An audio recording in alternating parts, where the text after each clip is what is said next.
Confluent, avec Catherine Égaud et Mathieu Lavigne.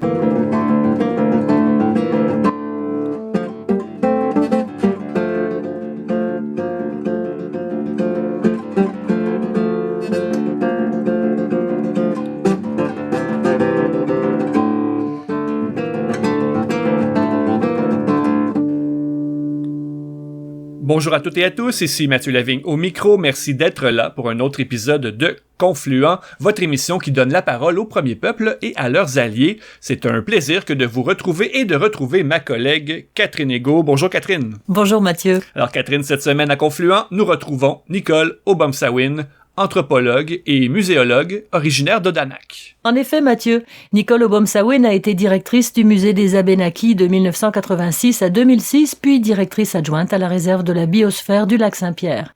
Elle a visité au fil des ans des centaines d'écoles et rencontré des milliers d'étudiants au Québec pour partager une autre version de l'histoire, faire tomber les préjugés et les stéréotypes et actualiser nos représentations des communautés autochtones. L'Université de Montréal lui a décerné en 2011 un doctorat honoris causa.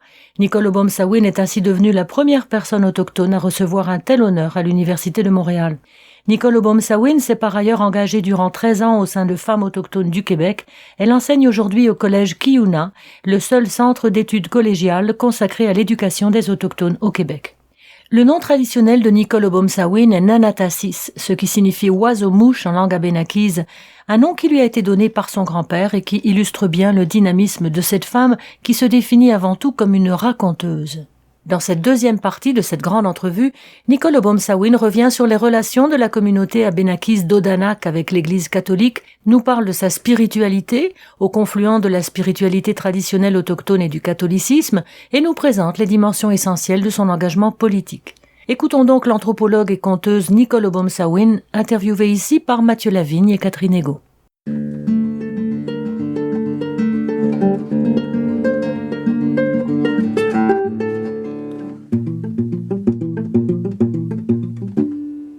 Nicole Obomsawin, revenons sur la présence missionnaire à Odanak. Est-ce qu'on peut dire qu'il y a des missionnaires catholiques qui ont eu un impact majeur sur l'histoire de votre communauté?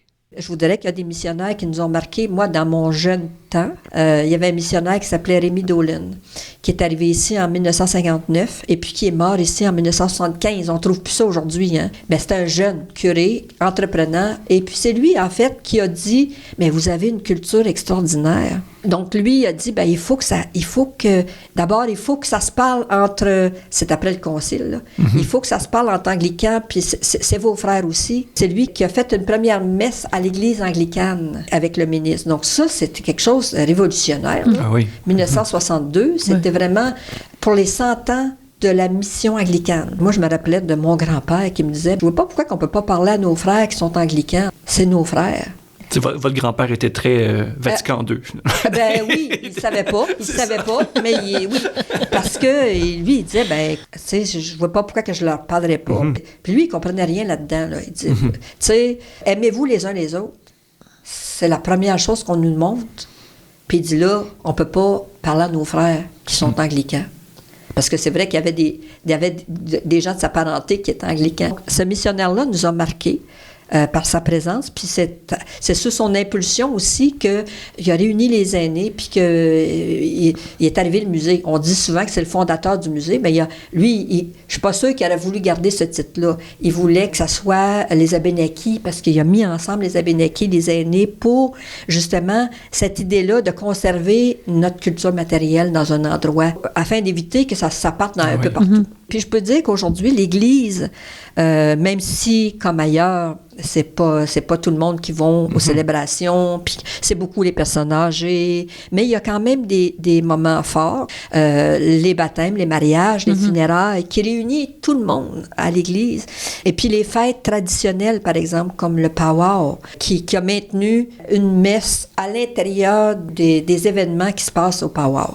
Donc, c'est une messe de powwow qui fait qu'on regroupe les gens des autres municipalités autour pour venir chanter à notre chorale. Les gens d'auto maintenant chantent aussi des chants en abénaki.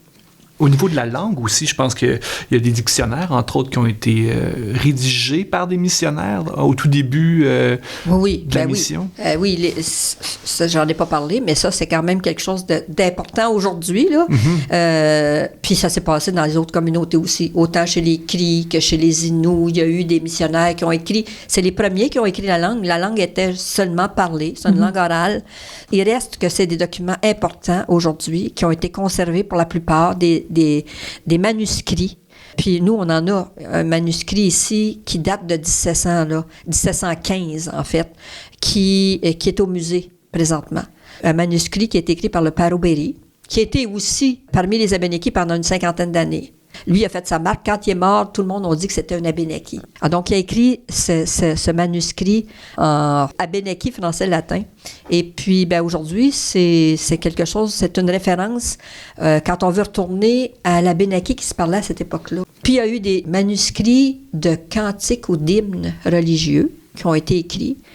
Et puis aujourd'hui, il y a des gens qui travaillent sur ces documents-là pour les mettre en musique. Il y a l'ensemble de musique ancienne de Montréal qui a chanté justement des hymnes écrits par ces missionnaires-là. Puis aujourd'hui, on s'y réfère pour apprendre notre langue, pour la mettre à jour.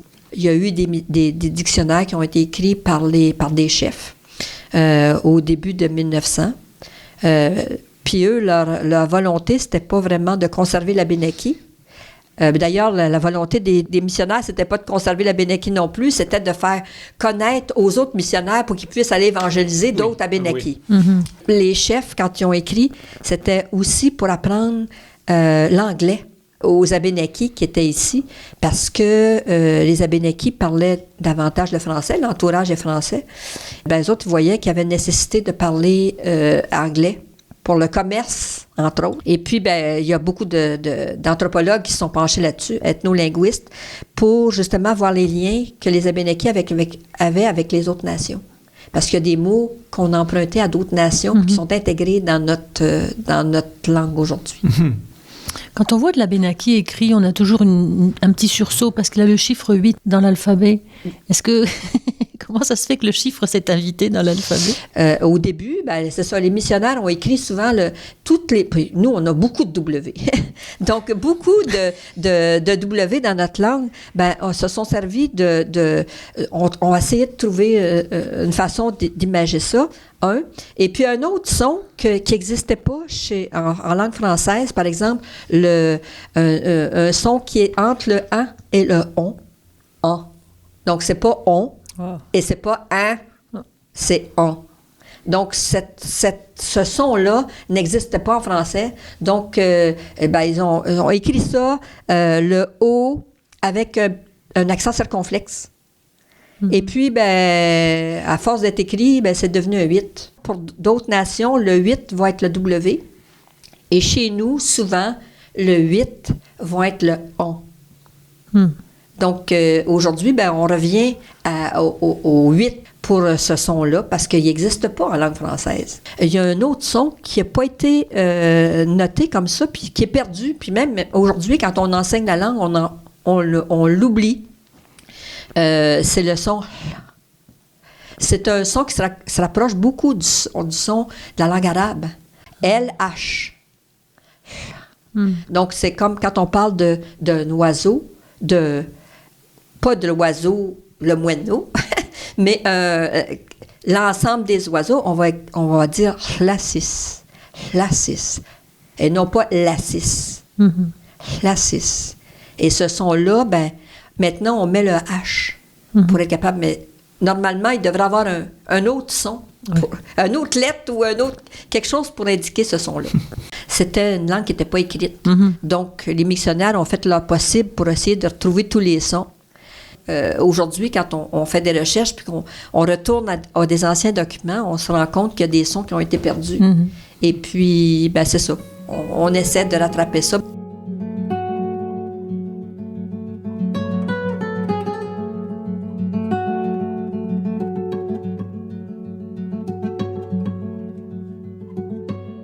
Vous avez parlé de l'impact des missionnaires sur la transmission de la langue, hein, sur les échanges aussi, sur peut-être la réconciliation avec les anglicans. Aujourd'hui, comment vous diriez que la communauté perçoit cet héritage catholique? Vous disiez que les jeunes font encore baptiser leurs enfants, se marient encore à l'église?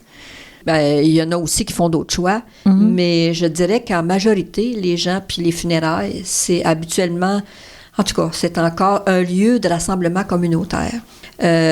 L'Église, comme toutes les églises ailleurs, de la difficulté à arriver maintenant à financer les églises, financer tout ce que ça comprend, là, la logistique de l'Église. Aujourd'hui, nous autres, le conseil de bande, sous la demande des gens de la communauté, soutiennent l'Église, ce qui n'est pas le cas des municipalités. Mais nous, on maintient l'Église, donc on permet à l'Église de, par exemple, quand il y a des réparations importantes à faire, la toiture, des choses comme ça, le chauffage, le conseil de bande va s'impliquer pour aider à aller faire ces réparations-là qui sont nécessaires pour maintenir l'Église debout et également l'Église anglicane. Au-delà de dire que c'est encore utilisé pour certains rituels puis communautaires, mais il y a aussi le fait qu'on tient à ce patrimoine bâti soit visible encore dans notre communauté, même s'il y a des gens qui ne pratiquent pas. C'est sûr que si on demande à des particuliers comment ils se sentent devant la religion, eux autres, pour religion, ça veut dire pratique. À l'église. Donc ça, il y a des gens qui vont dire qu'ils veulent plus rien savoir, etc., etc. Mais c'est quand même une minorité. À Odanak, les gens vont se lever pour défendre encore aujourd'hui l'Église, le missionnaire, et tout en pensant à toutes les familles, tous les ancêtres qui sont accrochés à cette Église-là et qui ont su que toute leur croyance puis se sont moulés dans cette Église-là. Donc, on ne peut pas renier ce que nos grands-pères ou nos parents. Hein? Donc, il y a toute cette notion-là. Puis on pourrait dire, il y a des gens qui vont dire, oui, mais eux autres, c'est parce qu'ils n'étaient pas au courant de... au courant ou pas, nous, on a vécu ça comme ça. Il y a des gens qui je pourrais dire, qui sont influencés par ce qui se passe chez les Québécois. Parce qu'on a marié beaucoup de Québécois aussi. Et donc, fait que ce rapport-là à l'Église peut être quelquefois un petit peu mitigé. Mais je dirais qu'on se distingue et puis qu'on est fiers de cet héritage-là. Je vous parle de mon grand-père là, parce que c'est important. Lui qui était maître chante à l'Église, ma grand-mère était organiste. Lui a toujours dit qu'il y avait de la place pour les deux. Il y avait de la place pour les deux croyances, puis que c'était pas hypocrite de dire, mon grand-père faisait pas de cérémonie, ça se faisait plus. Il y a eu tout l'impact de la colonisation, mais pas seulement de l'Église. Donc, mais lui, il voyait que on avait quand même des choses qui devaient se refléter dans l'Église. Et puis, aujourd'hui, l'Église, elle n'a pas le choix peut-être de faire des pas vers les Premières Nations. Maintenant, le tambour est autorisé dans l'Église. On chante en Abénaki, on l'a toujours fait, mais là, on le chante avec le tambour. Et puis, il y a plein de sculptures à l'intérieur qui parlent de nous, là, de notre façon de voir le monde aujourd'hui, qui n'est pas contraire à ce que les chrétiens, comment les chrétiens, leur vision du monde. Puis catholique, ça ne veut pas dire universel. Donc, pour moi, ça fait du sens, là. Il y a une fidélité aux liens qui se sont tissés entre l'Église et les Abénakis. Oui, puis il y a aussi le fait qu'on a toutes la même grand-mère, là, Sainte-Anne. Donc ça aussi, ça parle. Parce que quand on se retrouve à Sainte-Anne, on retrouve des grands-mères, mais on trouve aussi des jeunes, puis on trouve aussi des enfants qui sont là pour prier Sainte-Anne, mais aussi pour se rencontrer entre nous. Donc, c'est un lieu de rassemblement qui nous lie à Sainte-Anne, alors que Sainte-Anne n'a peut-être pas une si grande importance dans la religion catholique. De manière plus personnelle, Nicolas Bomsawin, comment est-ce que vous décririez votre propre vie intérieure, votre propre spiritualité? Comment s'y articule concrètement christianisme et spiritualité traditionnelle abénakise, si on peut dire? Moi, je n'ai jamais eu de problème à me situer, à me dire que je suis catholique. Ça, même si ça choque des Québécois des fois. Tu sais, dépendamment, parce que moi, je donne des conférences, puis des fois, quand je dis ça, des fois, les gens ont un recul. Je vois le non-verbal. Pour moi, ça fait du sens, les deux. C'est comme les deux parties du cerveau qui seraient liées ensemble. Ce qu'on a appris et puis ce qu'on était avant. La vision du monde qu'on a, les Abénakis, ou qu'on a, les Autochtones, c'est pas incompatible avec cette façon-là. Mm-hmm. Et puis moi, je vois pas juste ça dans la pratique, je vois ça aussi dans mon quotidien. Je vois ça au niveau de remercier, qui est très autochtone, de remercier ce qui nous entoure, de remercier de la journée qu'on vient. On vient au monde, on le sait pas, mais on vient au monde dans une culture donnée pour s'épanouir, puis de faire du sens dans la vie, puis faire un sens qui va rester pour les autres.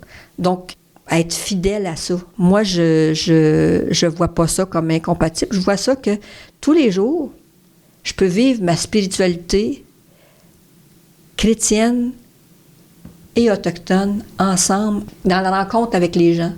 Donc, pas nécessairement en faisant des rituels puis des cérémonies.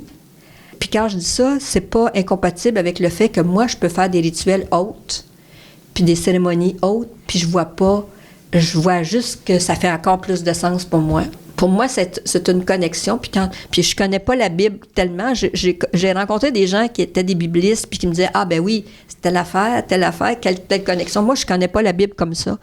Mais je dirais que en quelque part, je vis certaines choses, puis je trouve que dans l'enseignement qu'on a, dans l'enseignement traditionnel, il y a plein de choses qui font le lien avec la religion chrétienne, en fait. Donc, moi, je vois pas ça incompatible, puis je vois que c'est des choses qui m'habitent. Je suis habitée par ça. C'est simple. Pour moi, c'est simple. Il n'y a pas rien de compliqué, puis je veux pas que ça soit raisonné. Je veux que ça soit quelque chose de vécu. Tu sais, c'est plus au niveau du cœur qu'au niveau du sens que je peux donner en disant avec des mots. C'est plus dans la rencontre, dans l'alliance. Puis quand je dis ça, ben c'est pas anodin, ces mots-là. Là. Ils sont vrais autant dans l'Église que chez les Premières Nations. Donc, c'est comme ça. Moi, je trouve que c'est simple.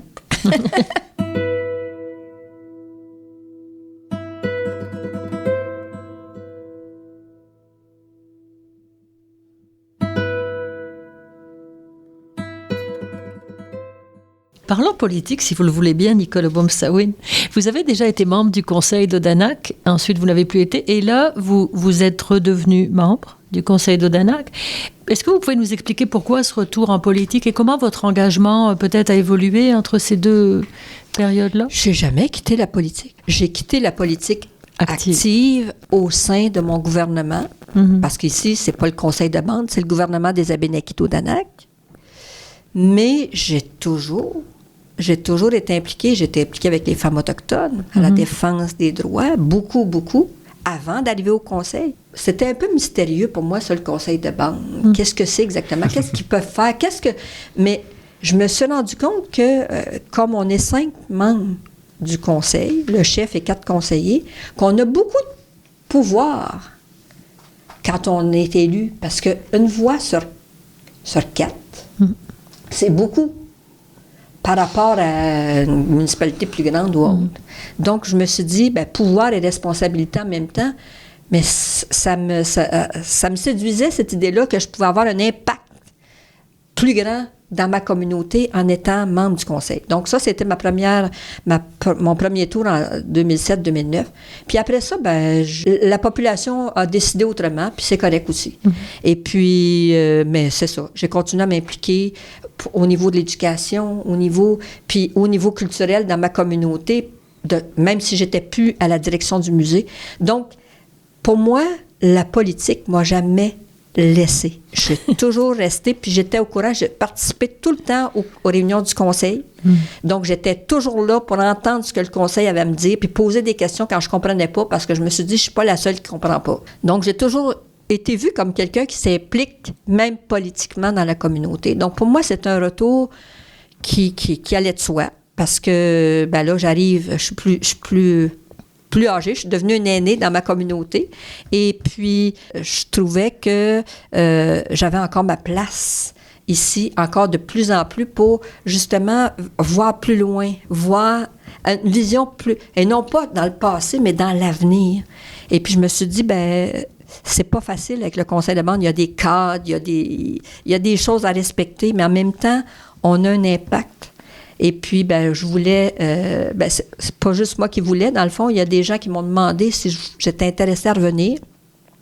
Puis ça m'a fait sonner une cloche. Ça m'a fait du bien. Je me suis dit, il y a des gens qui ont confiance que je peux apporter quelque chose. Moi, c'est ça. C'est un peu l'idée de faire le lien avec la communauté, comme j'étais dans la communauté avant, et puis je le suis toujours, et puis avoir un impact pour les choses qui s'en viennent. Parce qu'il y a des choses assez importantes qui s'en viennent dans les prochaines années. Peut-être que je ne serai plus au conseil à ce moment-là, mais de donner une impulsion positive à ce qui s'en vient. Quelles sont les choses qui s'en viennent, sur lesquelles vous travaillez? Entre autres, ici, il y a du développement dans la communauté, puis ça, c'est bien. Donc, il y a des gens qui sont en attente là, de venir, donc qui attendent pour venir, pour avoir une place. C'est bien, c'est positif. Mais d'un autre côté, du côté de la politique fédérale, par exemple, il y a toute la question de l'abolition ou la transformation des relations avec le Canada, qui veut probablement dire que la loi sur les Indiens, là, en tout cas, il y a des choses qui se mettent en place là-dessus. Fait qu'il faut qu'on réfléchisse maintenant, pas attendre que ça arrive puis que le gouvernement décide que la loi sur les Indiens n'existe plus puis il n'y a pas rien. Il faut préparer ça, là. Ça fait 10 ans que je parle de ça aux femmes autochtones, puis ça n'a pas bougé parce qu'il y avait d'autres priorités. Mais là, je pense que je peux avoir cet impact-là ici pour vraiment qu'on fasse des pas pour s'enligner sur quelle relation on veut avoir avec le Canada au niveau politique. Et puis, en tout cas, ça, entre autres. Et puis, s'assurer aussi qu'il y ait vraiment, pour ceux qui demeurent dans la communauté, qu'il y ait vraiment un esprit communautaire. Je voudrais que, autant que possible, ça puisse, sans que soit tout le monde soit beau, puis tout le monde soit uni, là, parce qu'on sait qu'il y a des clans, il y en a toujours eu, puis il va en avoir encore, mais qu'on puisse travailler avec ces clans-là pour faire quelque chose de positif, là, pour l'avenir, pour nos enfants, puis pour nos petits-enfants. Et c'est pour ça que je m'implique au niveau du CPE, là. Peut-être nous dire un mot sur la jeunesse abénaquise. Il y a de magnifiques jeunes au sein de la génération montante. On en voit passer de plus en plus dans les médias. Je pense à Xavier Watso, entre autres, qui fait fureur sur TikTok et autres réseaux sociaux. Je pense aussi à Kim Obomsawin, qui a réalisé le film « Je m'appelle humain » sur Joséphine Bacon. Quels défis attendent cette jeunesse? Je pense qu'ils vont compter. Ils comptent beaucoup sur nous aussi, pour les appuyer. Puis pour les reconnaître qu'ils font du bon travail. Je pense que tout le monde a besoin de reconnaissance. Tout le monde a besoin d'avoir une petite tape sur l'épaule pour leur dire « Tu fais bien, continue », même si je suis pas d'accord avec ce que tu dis. On a besoin d'entendre ces choses-là. Puis là, je parle de Xavier, je peux parler de Kim, je peux parler de Suzy Obomsawin qui s'est impliquée au niveau de la presse. Et puis, il y a des beaux jeunes aussi qui sont en Ontario, qui font des choses magnifiques, des artistes, puis qui parlent, puis qui essaient puis moi, je dis ça parce qu'ils essaient de revenir, de connecter vraiment. Donc, ils comptent sur nous, ces gens-là. Ils comptent sur nous encore pour... Ils ont fait leur place, ils sont reconnus par les Québécois ou autres qui suivent les Autochtones, mais qu'ils soient reconnus par leur propre communauté, c'est important. C'est pas tous les jeunes qui vont s'impliquer, qui vont avoir la lumière sur eux, là, parce qu'eux autres, on utilise les réseaux sociaux ou les scènes pour faire des spectacles ou encore l'écriture, par exemple. Il y a des gens qui sont plutôt dans l'ombre, mais on a besoin aussi. On a besoin que ces jeunes-là, qu'on leur donne une tape sur l'épaule puis leur dire « Je suis avec toi, puis je t'encourage à continuer, puis à être fier de tes racines, puis le dire que tu es Abénaki. » Donc ça fait plaisir d'entendre là, que nos jeunes ont cette fierté-là, même si c'est des gens comme Kim, qui n'a jamais habité ici, ni ses parents, c'est ses grands-parents. Donc c'est loin, là. Puis elle est capable de s'affirmer comme Abénaki, puis je trouve ça vraiment beau. Nicole Obomsawin, de quoi rêvez-vous? Vous dites que vous êtes une aînée maintenant, vous parlez beaucoup de transmission, d'alliance. De quoi rêvez-vous pour les Abénakis? Il faut travailler pour accomplir notre rêve, là. Je pense que rêve, ça sera pas donné comme une baguette magique, tout d'un coup, ça va être... mais je pense que les Abénaquis sont là pour rester, que vous aimiez ça ou non. Et pourquoi on n'aimerait pas ça? Ils sont là pour rester et ils sont... puis il faut en faire...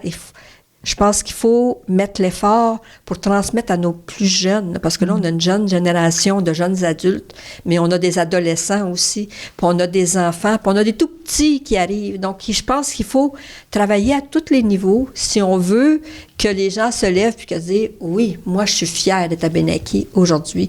J'ai jamais habité dans ma communauté, mais je suis fière quand même d'être Abénaki. » Ou d'autres, j'habite la communauté et je vais venir habiter la communauté j'aurai des enfants plus tard dans ma communauté. Donc, c'est ça, au choix de chacun. C'est pas à tout le monde de revenir dans la communauté. Chacun peut avoir son effet, sa place ailleurs aussi. Je pense que c'est ça que je rêve, en fait. Qu'on puisse se connecter plus, parce que là, il y a une grande diaspora, puis on connaît pas tous nos membres. Et puis, ça c'est peut-être pas possible qu'on connaisse tous nos membres, mais par les liens de quelques-uns, on arrive à faire le lien avec d'autres. Et puis ça, pour moi, c'est un peu comme le rêve que moi, j'ai entendu quand j'étais petite, qu'on jouait avec des aiguilles de pain. Et puis qu'on disait que les aiguilles de pain représentaient la culture, que chacun a dû se disperser un jour pour maintenir la culture vivante parce qu'on était mal pris. Et puis qu'un jour, ça va revenir, cette culture-là, on va la remettre en place. C'est un peu ça que je rêve. Et c'est un peu ça qui commence à se produire aujourd'hui. Nicolas Bomsawin, un grand merci pour cette entrevue. Merci pour votre accueil à Odanak. On dit adio? Adio. Adio. Adio. Merci, Nicolas Bomsawin.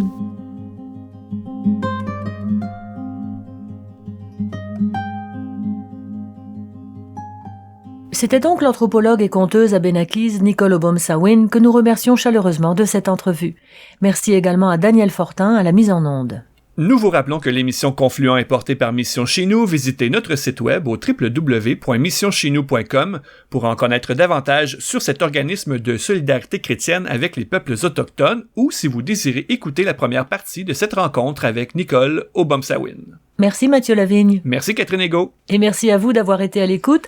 Rendez-vous la semaine prochaine pour un autre épisode de Confluent. D'ici là, nous vous invitons à rester à l'antenne de Radio VM et de Radio Galilée. À bientôt.